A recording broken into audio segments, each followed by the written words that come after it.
Good morning, good morning. Nandito po ako ngayon sa province para magdagas po ng mga natural na halamang gamot.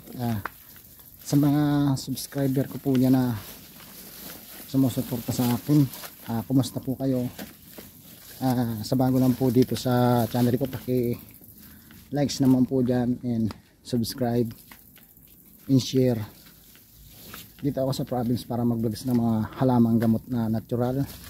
Di ba nasabi ko sa inyo nung vlogs ko na 2 months ago, pupunta ako sa province para mag-vlog ng mga halamang gamot. Yan.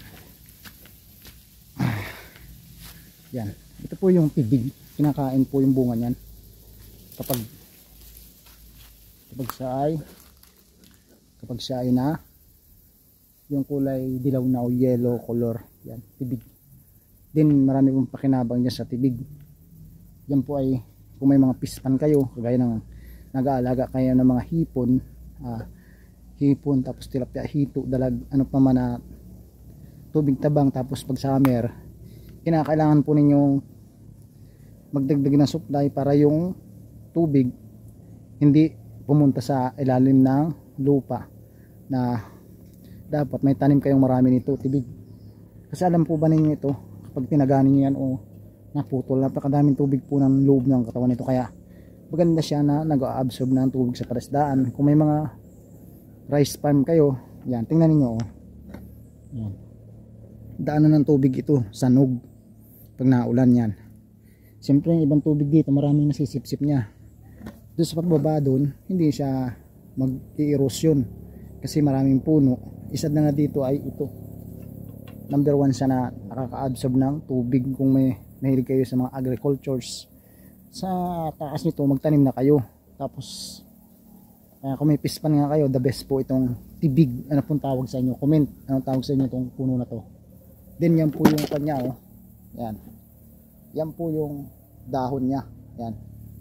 Yan. Marami po dyan tumitira sa dahon yan.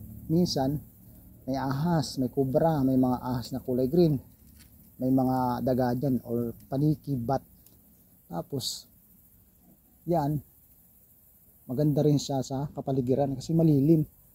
Kung mainit sa lugar ninyo, magtanim kayo sa paligid ng bahay. Malamig po yung paligid ng bahay ninyo, promise, kasi siya nag-absorb ng tubig. And again, ang pangalan po nito ay tibig. Anong tawag po sa inyo yan? Yan ang bunga niya. Tibig. Yan. Kinakain po yung bunga niyan. Yan, oh. Yung baba po na yung tibig din yan. Yan. Then tayo ay pupunta sa iba. May mga pako pa dito. Pakong ligaw. Pang dekorasyon yan. Ito bat-bat. Yan. Kapag yung may mga berdihan, nagabalot ka ng suman, ginagamit yan, babalutin. Yan. Okay. Yan po, kung po ngayon vlog sa inyo ay natural na tibig na halaman. Sa ako na po ay nagustuhan niyo yung video ko na ito. Nandito po ako ngayon sa province para mag vlog ng mga natural na halamang gamot. Thank you for watching sa mga bago nating subscriber dyan, and yung subscribers sa mga bago natin dyan na likers and follow. And share na rin po ninyo kung gusto yung ginagawa ko ng pag-vlog sa iba't ibang natural na halamang gamot. Thank you for watching. I'm LB TV. Bye-bye.